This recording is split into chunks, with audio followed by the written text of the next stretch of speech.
Yo, what is good, everybody? It is your boy Going Falls, Going What Ifs, whatever you want to call me, and I am back. This is a brand new Tanjiro What If. What if Tanjiro had counter breathing? And if you guys enjoy, please show some love. Leave a like, leave a sub, leave a comment down below. All that good stuff. I might do a little bit of a faster paced What If today. I haven't decided 100%.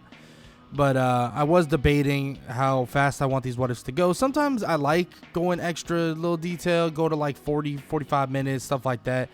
But other times I'm like, you know what? I feel like this doesn't really need to, or whatever I feel like doing from day to day. Now, with that said, if you guys enjoy, please show some love as always. Leave a like, leave a sub, leave a comment down below, like I said. And yeah, I don't want to waste much more of your time. This is What If Tanjiro counter breathing, and I want to get right into the what if. So let's get it. Tanjiro Kamado's life goes fairly similar, if not exactly the same, all the way leading up until he finally meets Urokodaki. Everything goes the same for Tanjiro, right? He sees his family gone, his sister turned into a demon. All that stuff goes pretty much the exact same. But what's different here is when he meets Urokodaki and starts training and preparing, Urokodaki starts realizing that there's something about Tanjiro. Not that he's like godly or has some crazy ability.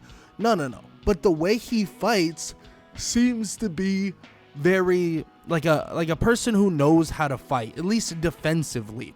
It seems like he's very defensively responsible, to the point where Urokodaki spars with him, and it seems like Tanjiro strikes coming off of a counter or a kind of block or a parry of some sorts is actually way stronger. He realizes that it actually is stronger when he attacks after somebody attacks, aka if he blocks the attack, if he dodges the attack, if he counters the attack. It seems that he's able to follow up with far more power, which is something that Urokodaki is honestly interested in. He's thinking to himself that whatever Tanjiro has going on, he needs to truly add it to his water breathing, and that's exactly what Urokodaki starts doing. He starts helping him train in various ways, focusing more on the idea of only really counterattacking, allowing the person or the creature, demon, fighter in front of you to attack first, and making every single little bit basically be punished no matter what. But he also realizes that someone like this, a fighter like this, will be perfect for defending humans, will be perfect for defending as many people as possible, trying to make sure that, you know, everyone is going to be okay, everyone is going to be all right, and like basically number one goal is to maintain safety, not end the demon that is in front of him. And Tanjiro seems to be a big component of that. But it seems as if it's not just that. Yes, he can maintain safety, help people out, make sure they're safe, all that stuff, but that's not it. Tanjiro also has an insane amount of output in terms of damage when he counters those attacks. So yeah, defensively, it's almost like he is the perfect person to be kind of like a protector of some sorts. But in terms of offense, he still packs one hell of a punch, and he trains his absolute ass off to get to that point. And eventually he does get to the point that he has been wanting to get to and wanting to reach. Tanjiro Kamado would be prepared for the final selection. Obviously, the final selection being involving, you know, cutting through. Well, obviously, he has to cut through the boulder first and stuff like that. But after training with Sabito Makomo, cutting through the boulder, and all the above, it is now time for him to go into the final selection. And the first demon he comes across, the demon attacks him, and he blocks and parries the attack and immediately slices through the demon, just slices him in half with a water breathing technique almost instantaneously. And when he does this, the demon is in shock, not even realizing how quick he was defeated. And on top of that, when he fights with the hand demon, the same thing happens. He's able to counter the hand demon, dodge the hand demon's attacks, and he dodges all these attacks, leading up to a beautiful water wheel where Tanjiro defeats the hand demon, but it seems to be overkill. The handyman's normal tough exterior no longer is tough. Tanjiro was able to basically slice through it like it was nothing, in which the handyman's basically laying there about to die, and he's thinking, how the hell did that happen? I don't get it. I don't understand. How did the kid just cut through me so easily? There was no like actual, struggle here. It was just bang, bang, done. It was almost instant, and he's in shock that like it even makes sense. He's in shock that something like this like even happened. He doesn't understand how something like this even does happen. How did he become this strong? How was he able to counter him in such a way? And the handyman will never really know, because obviously he's gone. He's put down for good. But at the same time, Tanjiro himself is realizing quickly how much his counter and his abilities truly mean to basically the fight against the demons. And Tanjiro would go back after the final selection. Obviously, you get his Nichiren ore, then eventually his blade, get the box for Nezuko, and then he would be prepared for everything else. He would be prepared for his first very mission. And when this first very mission would basically happen, he would be facing off with a swamp demon, a demon that seemingly is kind of looking for an opening via like his clones and via his like ability to basically teleport and all those things. And what happens is Tanjiro is able to surprise him very easily with his ability to straight up counter everything that comes his way. Now, initially he is a bit overwhelmed, but once Tanjiro gets the hang of it and he kind of blocks his way through the multiple clones and then is able to get to the original, the swamp demon's thinking, well, I could just block it. There's no way he can just slay me like this.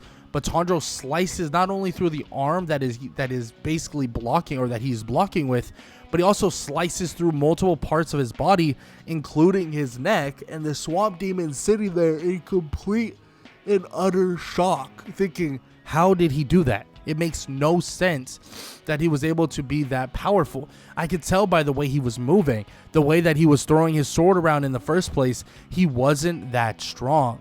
But Tanjiro made him realize quickly that it was basically a foregone conclusion that he was going to get slayed, and a foregone conclusion that Tanjiro was going to basically utilize his own power against him. And that's exactly what basically happened, was he countered and countered and countered until he was able to close the distance enough and slay the swamp demon without very much trouble at all. Slaying the swamp demon, ending the swamp demon very, very quickly.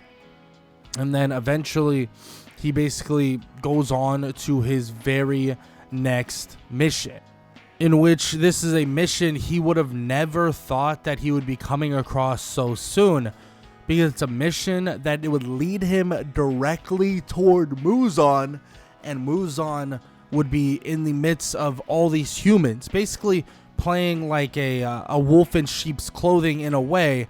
And it seems to basically shock, like absolutely shock Tanjiro, that he's literally in the midst of everybody and everybody is falling for it. None of them think that he is that he's somehow not a human, that he's a demon and all the above. He's just there in the midst of everybody. And Tanjiro himself, he can't freaking believe it, but at the same time he has to basically let him go. And that's exactly what he does, leading to a random demon to try to attack somebody. Tanjiro helps out where he can, and eventually he meets up with Lady Tamayao and Yushiro, and they talk about, the normal typical things where they talk about, kind of what or how to cure Nezuko, how to cure, other demons and stuff like that. They talk about that for a little bit, and Susumaru and Yahaba would get sent to take down Tanjiro. But Tanjiro is able to, for the most part, utilize his ability to counter pretty good here, being that he has a lot of projectiles getting sent his way, and the more he counters these projectiles, the more he's actually dodging, the more he's weaving, the more he's cutting through these so-called projectiles, it allows him to truly close the distance. And once he closes that distance, he's able to slay those demons very, very simply, and actually do so being able to see everything coming his way, especially even the arrows. And the reason why he's able to do this is because he does have an affinity to counter, and an affinity to basically, look out for a way to kind of fight, or a way to kind of make sure that his defenses are up at all times. And that right there is something that basically allows him to get the upper hand so drastically, and get the upper hand to basically stop all this from ensuing, and stop these demons from attacking them in general, and able to shut down this fight with Susumaru and Yahaba before you know it. And that conversation with Tameya and Yushiro would continue on, and they would finish up their conversation about various things, and just finish up their conversation about, okay, so like, what are we gonna do? Like, how do we do it? How do we cure Nezuko? And the whole conversation leads basically to the idea of that they need the blood of the 12 Kyuzuki, and that's exactly what Tanjiro would then start seeking out. And this would lead him to his next mission, where he would actually pick up a kid by the name of Zenitsu, where Zenitsu is kind of like, I don't want to go fight, I don't want to be a demon slayer, blah blah blah, and he's like terrified, basically wanting to have a woman marry him, so that he could at least die without actually not being married, right? And that's something that Zenitsu is kind of talking about, and Zenitsu wants. But of course, Tanjiro's like, all right, we're done with this groveling, we're done with all this, it's time to go get to work, it's time to go be the demon slayers that we're supposed to be. So he drags Zenitsu along with him, and they head to a nearby mansion. And the nearby mansion itself is like an interesting thing, because it seems that it actually houses a former member of the 12 Kyuzuki, and when the group is split up, Tanjiro encounters that former member, that being Kyogai. And this fight, yeah, it goes very similar to normal. Inosuke shows up just like normal, stuff like that, and it does go very similar to normal, just because Tanjiro's not necessarily able to close the distance so easily against Kyogai, so he fights him very similar to the original of Demon Slayer. But once he gets close to Kyogai, there is no doubt at all he's going to be fast enough, he's going to be strong enough to cut through the skin of Kyogai to defeat him. And it seems like Tanjiro's realizing that his counter-like breathing and this addition to his water breathing definitely is helpful, but it's not helpful in every single fight you could imagine, especially if he can't get close to the demon in the first place, and he has to kind of weave his way through, and he has to, for the most part, look for the killing blow instantly once he's able to kind of close that distance to a large extent. And yes, he does eventually defeat Kyogai, and they basically get the blood from Kyogai, a former member of the 12 Kyuzuki, and he would then eventually head out, and he would see that Inosuke and Zenitsu are fighting over the box that is housing Nezuko, and Tanjiro immediately gets in the front of this and tries to shut it all down, and that's exactly what he does, shuts it freaking down as soon as possible. And Tanjiro would go head to head with Inosuke, but this right here is Tanjiro's way of fighting. Inosuke would throw punches and punches and punches, but eventually Tanjiro would slip one, dodge one, block one, and as he does, he would be faster, quicker, and stronger, and he would land a punch to Inosuke, and Inosuke would feel it at all hell. Like, he would feel that punch, and he would collapse to the ground, borderline knocked out, and Tanjiro tells him, stay down, like, stop what you're doing, don't do this, blah, blah, blah. In which of course, he's like, oh, okay, yeah, you know what?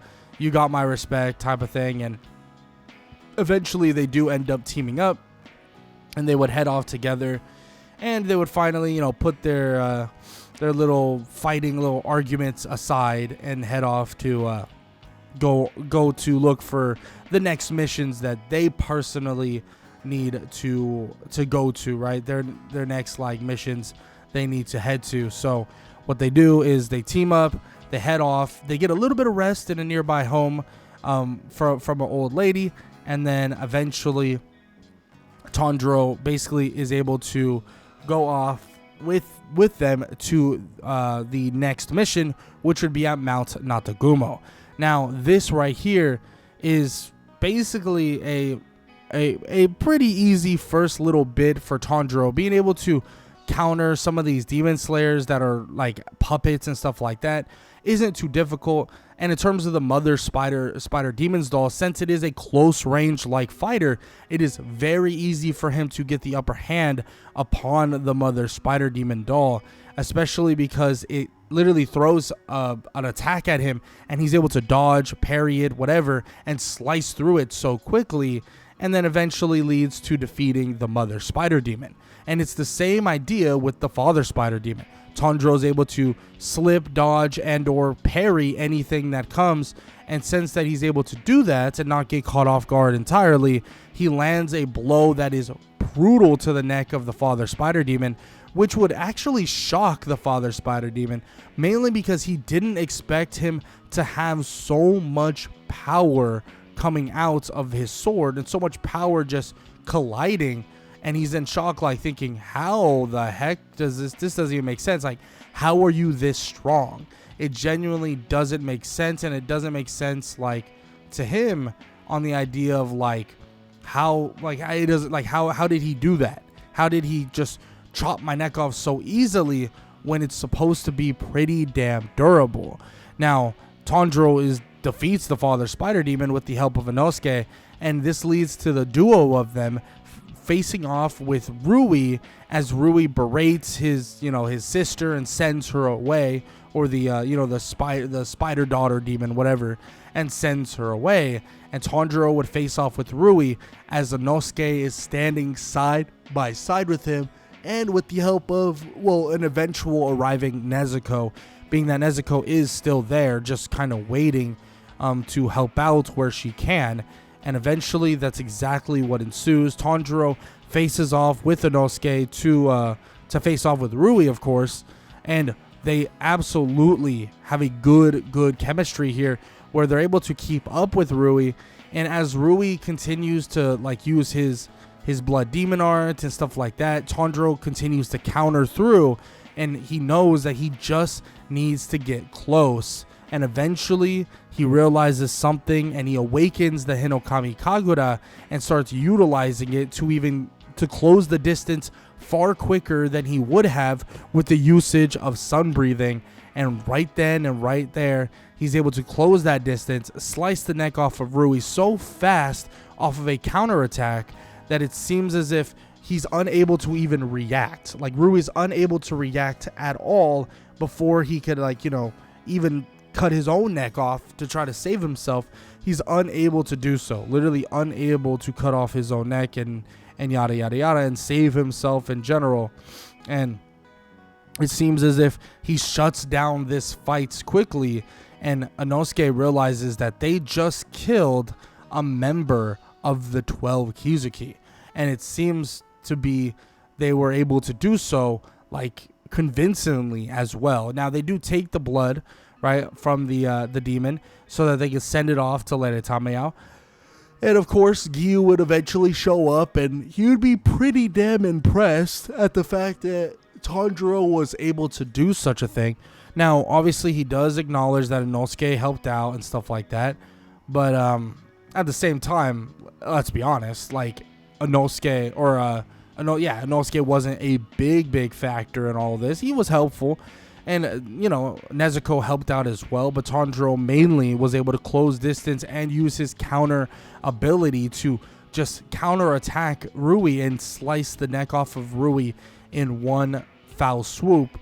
And eventually, it seems that it was pretty safe to say that it was a happy little end to a fight, but that happy little end to a fight closes pretty quickly when Shinobu and Kanao come striking towards, well, the one and only Nezuko. And as all this is happening, Tanjiro is protecting and trying his absolute best, but when he counters Kanao briefly, he thinks about striking back, but then realizes that that's not what he wants to do. He doesn't want to hurt his fellow Demon Slayer, but with that hesitation, that's when things completely crumble, because he basically hesitates and Kanao knocks him out cold, leading to him waking up like he normally does in the Hashira mansion. He wakes up in the Hashira mansion to see that, okay, I'm surrounded by Hashira and I'm tied up, which is not ideal. Now, he does talk his way to an extent about it. He does headbutt Sanemi the same way he normally does, but eventually Ubuyashiki tells everybody exactly what's going to happen, exactly what's how they're going to proceed, and everything that happens in the normal state happens right here as well. But the main thing that changes is his rehabilitation training is far more fruitful, allowing him to get way stronger. And the reason for this is he has the underlying ability to basically counter attacks and make his attacks even more powerful. So pushing his training further and further just makes his counter like breathing or counter like ability basically way stronger than it could have been. Now, after all this is said and done, a conversation would ensue about the idea of him learning more about this flame breathing. Obviously, we know it's sun breathing, but Tanjiro doesn't really know. So he disembarks to go see the flame Hashira. They head off with both Inosuke and Zenitsu, meeting up at the Mugen train. And as they're at the Mugen train, they speak with Rengoku, and they even see him in full action, and they're like, whoa, okay, like he is pretty damn impressive to say the least. And after all that is said and done, Tanjiro would then, with the others, be put to sleep. As they're put to sleep, he has to deal with, the idea of his family. Maybe they're alive, maybe they're not. And eventually, he basically gets out of that dreamlike state by using his sword and, doing that. And when he does it, he gets out and goes to face off with Enmu. Initially facing off with an Enmu that technically isn't the real version of him, knowing that Enmu is legitimately the entire train itself. Now, Tanjiro does find his way to the actual Enmu, and with the help of Inosuke, is able to slice through the neck or the train itself of Enmu and defeat him, and make sure that nobody else gets hurt, right? Nobody else actually gets hurt at all. And that right there is perfect. Everything went so well. It seems like everything went exactly how it should have. The Mugen train gets shut down. Everything went dandy. Everything was fine.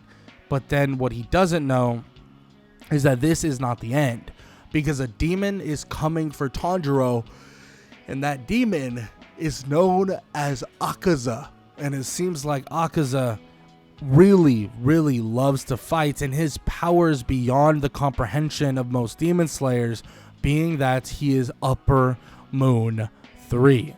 Tanjiro would watch the fight unfold with Rengoku. Rengoku versus Akaza, it's a spectacle that Tanjiro watches very closely. But as he's thinking, as he's wondering, how can he help? What can he do? Tanjiro thinks to himself, he needs to get in there. He needs to allow Rengoku some time, but also needs to counter an attack from basically Akaza. And he's thinking that it could truly help.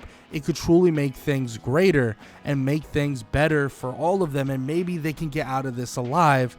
And, well, Tanjiro would blitz in, and he would see a punch get thrown directly at him. But this punch is more to get rid of Tanjiro than anything, because Akaza's thinking, oh, get out of here. Like, I'm trying to have fun with this fight. Get the hell out of here. I don't care that I was sent to kill you. Get out of here. And he sends the punch, and Tanjiro's able to just dodge it barely. And as he does, he can feel this surge of power, as if it's telling him. He sees the string once again, the string to slay Akaza, and he slices toward the neck of Akaza, and it goes halfway through. Rengoku sees this, attacking as well, but Akaza pulls back as quick as he possibly can, trying to get out. He realizes the kid is way stronger than he thought he was. But the real thing is because Tanjiro countered one attack, almost utilizing the strength of Akaza against him. And as he did this, he sliced through half the neck of Akaza and could have legitimately ended him if he just put a little bit more, for he was a little bit stronger than he was. But unfortunately, Akaza breaks free and actually decides to get away as quick as possible, being that the sun is currently rising. But Rengoku himself still lives, and they're able to continue on living and pushing the Demon Slayer code as much as possible. When Muzan hears of Akaza's failure, though, he's definitely not happy. Definitely not happy at the idea that Akaza fell short, especially not ending Tanjiro, but he couldn't even end a simple Hashira. He couldn't even end him. In which Akaza goes to tell Muzan, like, it's the reason why it happened, but Muzan, I mean, he doesn't want to hear it. He's like, I don't care. I don't care what reasoning you have. I don't care about any of that, because at the end of the day, you still failed. And that right there is the bottom line. You failed. In which obviously Tanjiro's like, holy crap, like, or Akaza, excuse me, is like, holy crap, like, this is crazy. He is terrifying. He is just another level of terrifying, in which he realizes quickly, like, Muzan, he is obviously someone to never be crossed. But on top of that, I mean, he is something else. The fear that he instilled in Akaza right then and there, without even really doing much, is another level. And Tanjiro, this would lead him to, you know, his recovery missions and stuff like that.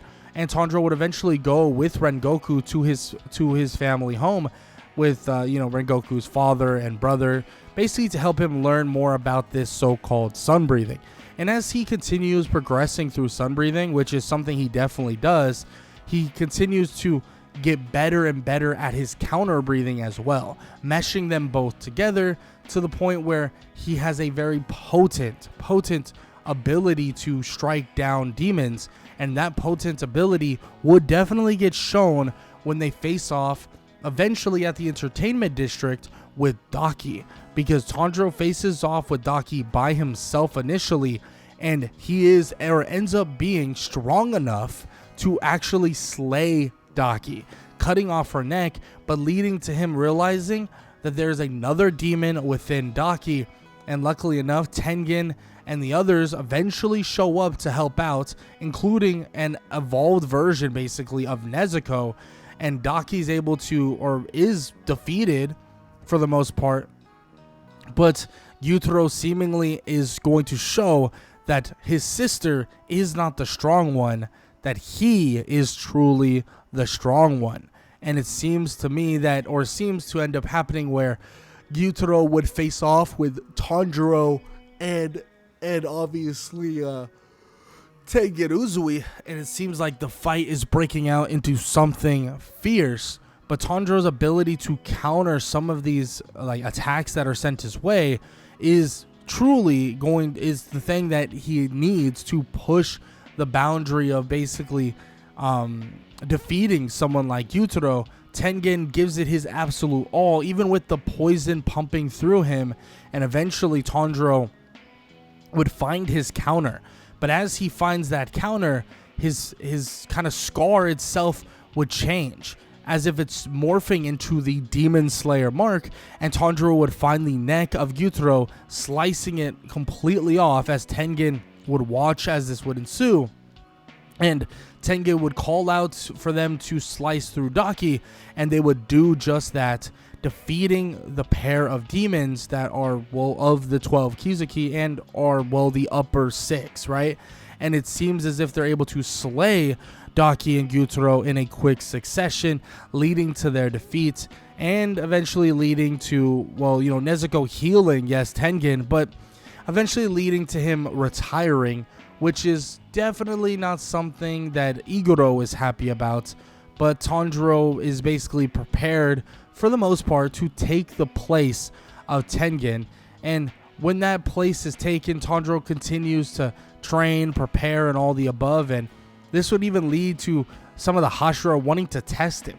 Believing that he's not ready, some of them would test him, and Tanjiro would show off what makes him such a great Demon Slayer, because he gets one leg up, one singular counter, one singular parry, one singular dodge, and that right there is basically what leads to him just straight up, like, almost knocking out a Hashira, and almost just like giving off this different level of power that none of them were genuinely expecting.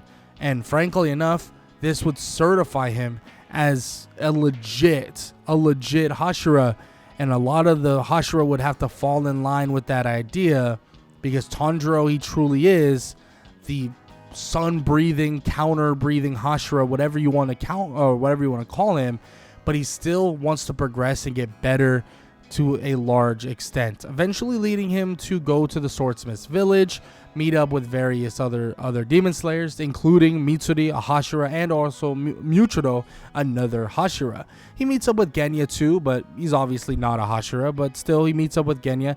They do a ton of training, or Tanjiro does a ton of training with the Yorichi Type 0, and eventually they are forced to face off with Hantengu, right? Another demon that seems to be a pretty damn powerful one, that includes someone like Yoko as well, who's also fighting against Muchiro, a pretty high-ranking demon. In fact, same thing with Hantengu, and it seems like they put in, or the demons put in, all the cards to try and defeat them. But Tanjiro finds his way through Hantengu's defenses via dodging, via weaving, and continuously countering Hantengu, trying to find his way through, and eventually, after a long night, he would be defeated. The sun burning him up, but Nezuko also is feeling the effects of the sun.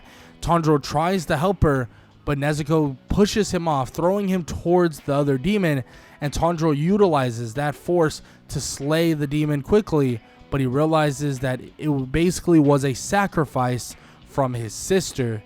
But he realizes quickly that Nezuko is still alive, and she has conquered the sun, which would shock him, insanely shock him, and this would make him realize that Muzan also must be preparing to hunt for his sister, and the cure needs to come quicker than normal.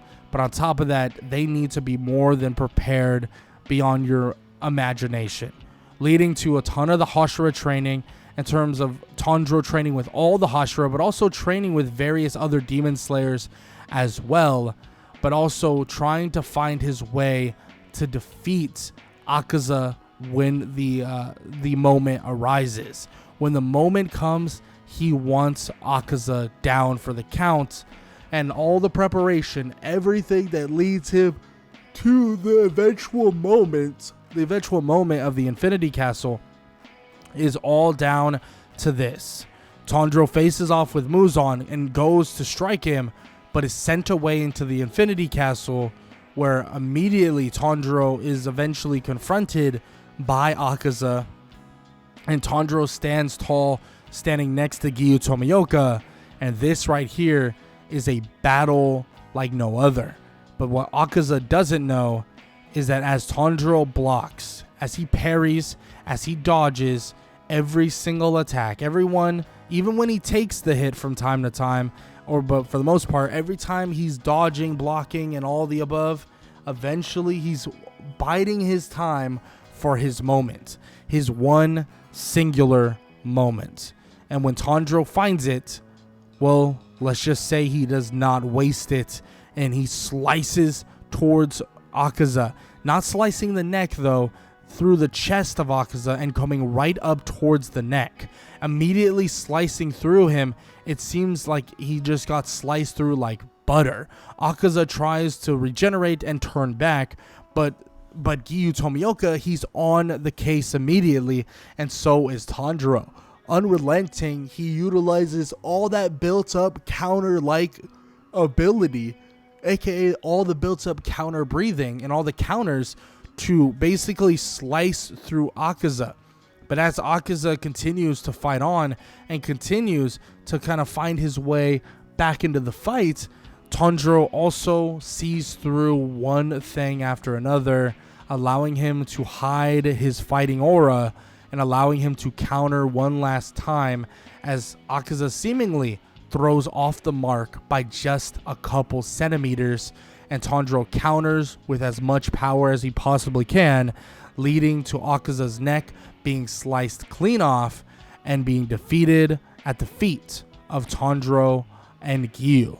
He does initially try to get back up and all that stuff, but eventually he basically takes the defeat and heads off to the afterlife, and then this would lead them to finally facing off with Muzan Kibutsuji, a fight that it will be having to push all the way to sunrise.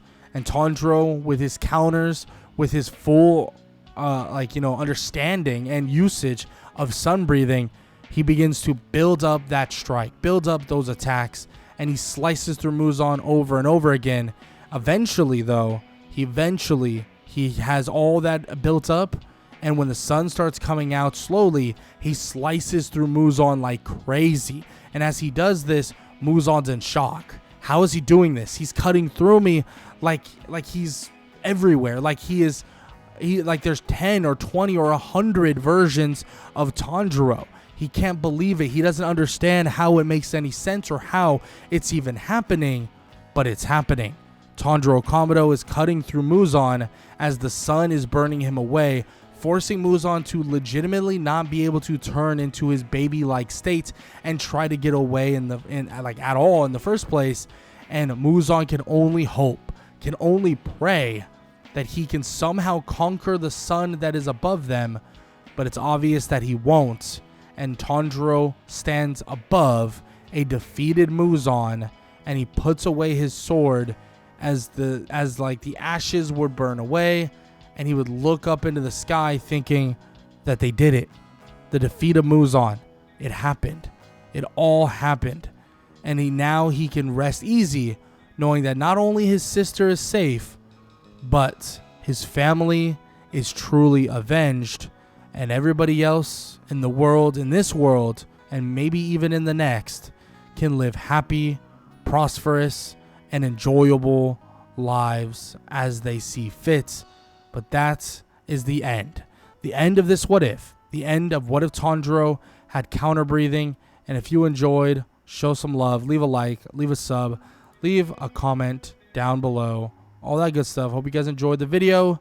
And I hope all y'all have an amazing day. Later.